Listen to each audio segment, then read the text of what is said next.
to crush bandits without mercy has shown promising results. The Association of Chairmen of Local Government Service Commissions in Nigeria has stressed the need to address security and contemporary challenges at the local government level. The association made plea at its three-day annual national summit held in Abuja. The report. His citation. The theme of this year's summit is addressing security and other contemporary challenges at the local government areas in Nigeria. The summit brought together key stakeholders to deliberate on local-level security issues and explore innovative solutions. Presented an award for effective service to the Executive Secretary of TETFund, Sonny Echonu. The chairman of the association, Senator Kaka Rijau, praised Echonu for his dedication and open-door leadership style, describing him as a leader loyal to nation building. Most of the secondary schools and universities you see projects is from the TETFund. Honestly, congratulations. I want to thank you, and I want to urge you to do more for what you have started doing. And I believe this award will go far, and also giving you the strength so that you can perform better. The Executive Secretary of TETFund, Sonny Echonu, expressed gratitude to the association, emphasizing that TETFund's interventions cover not only federal and state institutions, but also include support for local governments. He further expressed his enthusiasm for the autonomy given to local government areas, urging them to contribute at the upcoming National Research Fair. TETFund is there and ready to continue to provide needed support for the development of a tertiary education sector in our country. We are very confident that now that you will be in charge of your resources, we'll begin to see local governments also invest in tertiary education. Stakeholders at the summit reiterated the importance of collaborative efforts in tackling the security challenges faced by local communities. For Global Television, Jumai Manson reporting. Presidential candidate of Labour Party in the 2023 election, Peter Obi, has criticized President Bola Tinubu for sending Vice President Kashim Shettima to represent him in Sweden. In a series of tweets, Obi criticized the president for not proceeding to Sweden from France, lamenting the resources spent in having Shettima fly down there from Abuja. On October 2nd, 2024, the president left Nigeria on a 2-week leave to the UK. He was later announced that he had moved to France. As the price of fuel continues to skyrocket, many residents in Kano have found alternative to electric motorbike. Global TV correspondent Idris Jabir reports that a litre of PMS now costs between 1,100 naira to 1,200 naira in some filling stations in the state. The report.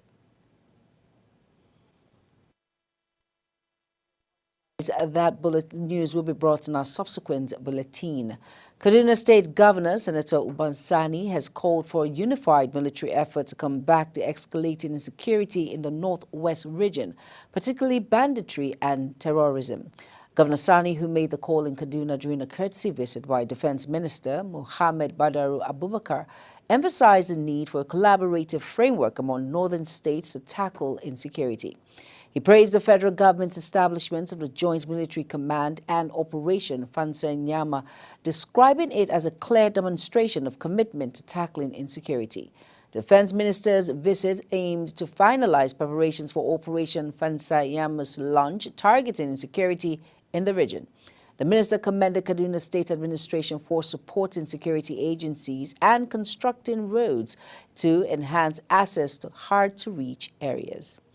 Over now to Kano State donation. Kano State government has donated 100 million naira to assist victims of the recent fire disaster in Major Taura local government area of Jigawa State. Governor Abba Kabir Yusuf announced donation during a condolence visit to Governor Umar Namadi Damodi at the government house in Dutse. In a statement issued by the governor's spokesperson Sanusi Bature Dawankin Tofa, Governor Abba Kabir Yusuf emphasized that the donation was meant to provide relief to the families of those who lost their lives and to support the treatment of those injured in the fire. He highlighted the strong historical and cultural ties between Kano and Jigawa State, underscoring Kano's solidarity with its neighbors during its time of grief. For quite some time now, residents in the metropolitan city of Kano have continued to experience severe shortage of water.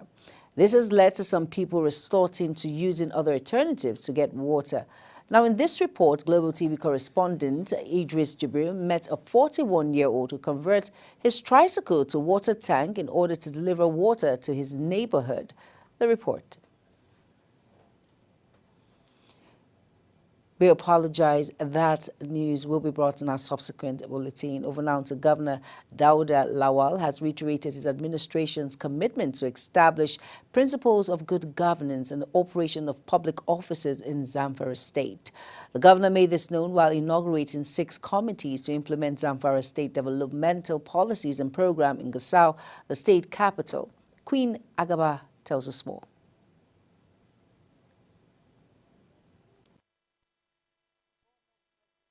Jonathan has expressed concern over judgments on political cases by some courts in the country, saying the situation does not give a good sign of democracy.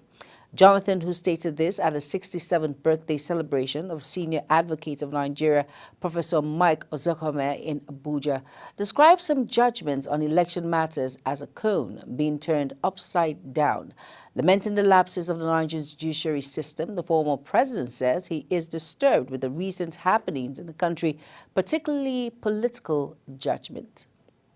The Independent National Electoral Commission, INEC, has announced that the 2025 Anambra State governorship election will be held on Saturday, November 8, 2025.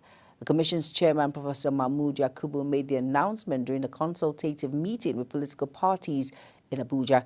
Yakubu noted that the formal notice for the election will be published on November 13, 2024, in line with requirements of the Electoral Act 2022, which mandates that the notice for any election be issued no later than 360 days before the election date. The federal government has taken delivery of 1 million doses of the R21 Matrix M malaria vaccine donated by Gavi, the Vaccine Alliance. The World Health Organization had in December 2023 added R21 Matrix M malaria vaccine to its list of pre-qualified vaccines. The Executive Director and Chief Executive Officer of the National Primary Healthcare Development Agency, Dr. Muyi Aina, said the arrival of malaria vaccine from Gavi is a testament to President Bola Tinubu's commitment to protecting the lives of Nigerians. Chief of Air Staff Air Marshal Abubakar says the Nigerian Air Force will take delivery of 50 brand new aircraft between December this year and 2026. Air Marshal Abubakar said this at the second biennial meeting with branch chiefs and air officers commanding in Abuja. He stated that the Nigerian Air Force has successfully inducted 12 aircraft into its inventory over the past year, noting that it was a remarkable achievement that the Nigerian Air Force had not witnessed in a very long time. You're watching News Prime on Global Television, coming to you live from Nigeria's capital, Abuja. When News Prime returns, Israel actions spark global condemnation. Details of these and more right after this break. Please stay with us.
You're welcome back, and if you're just tuning in, this is News Prime on Global Television. From quite some time now, residents in metropolitan city of Kano have continued to experience severe shortage of water. This has led to some people resorting to using other alternatives to get water. In this report, Global TV correspondent Idris Jibril met a 41-year-old who converted his tricycle to water tank in order to deliver water to his neighborhood. His report.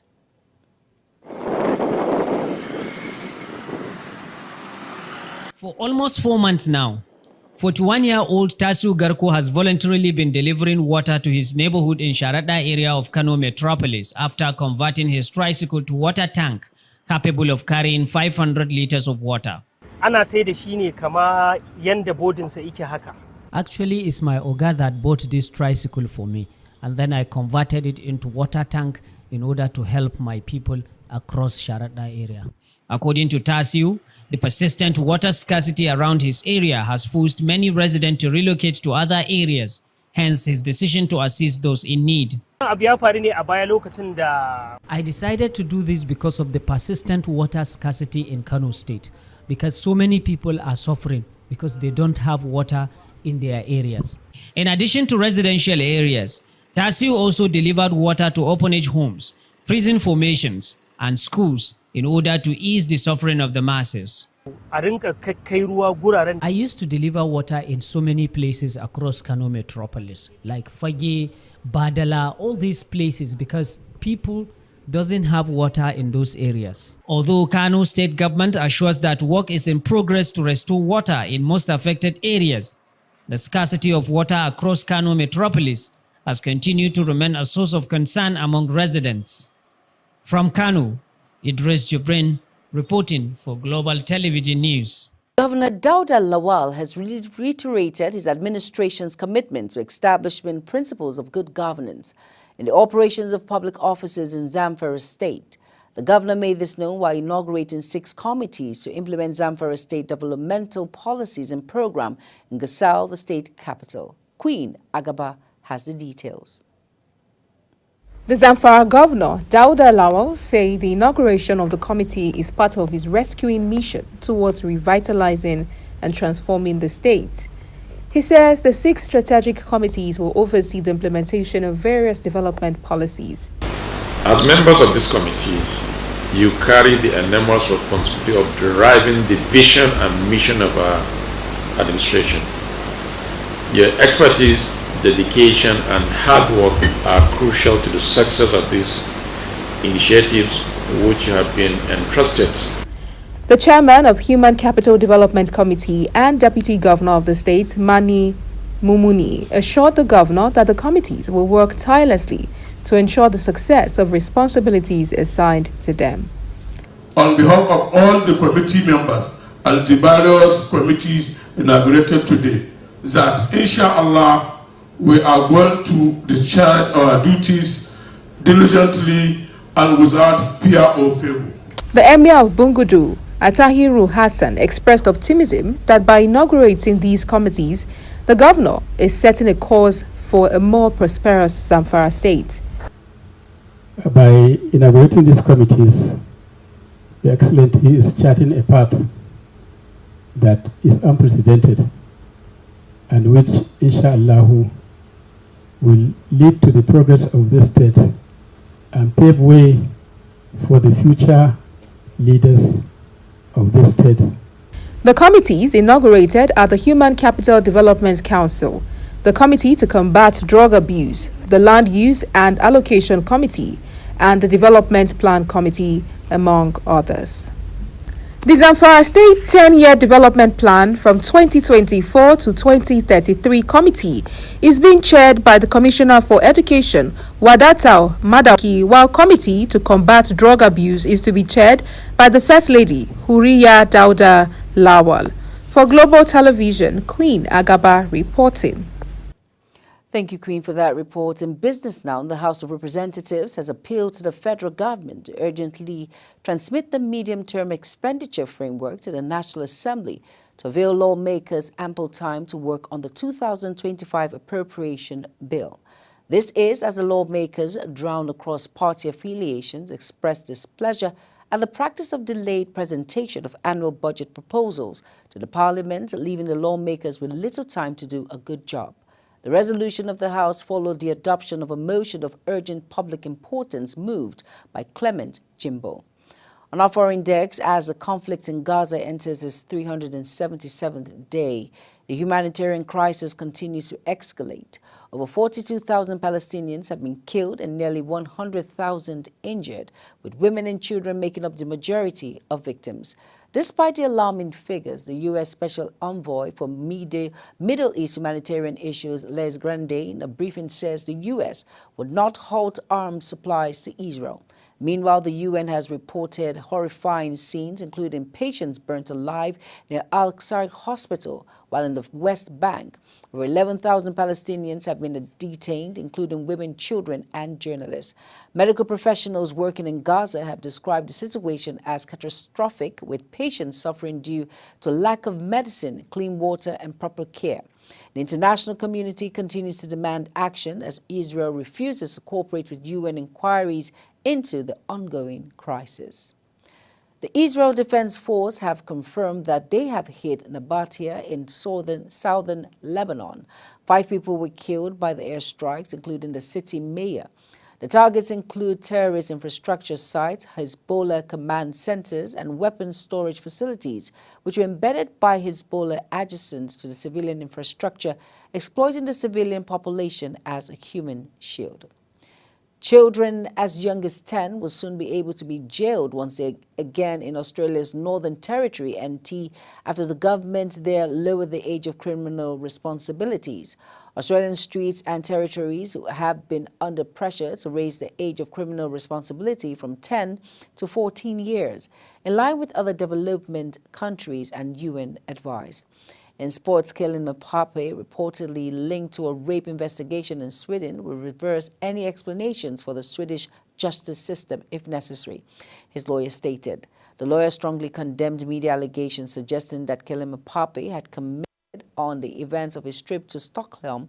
The France and Real Madrid striker had consensual sex with a young woman during the trip last week. Forbes has published a list of highest paid footballers at the moment.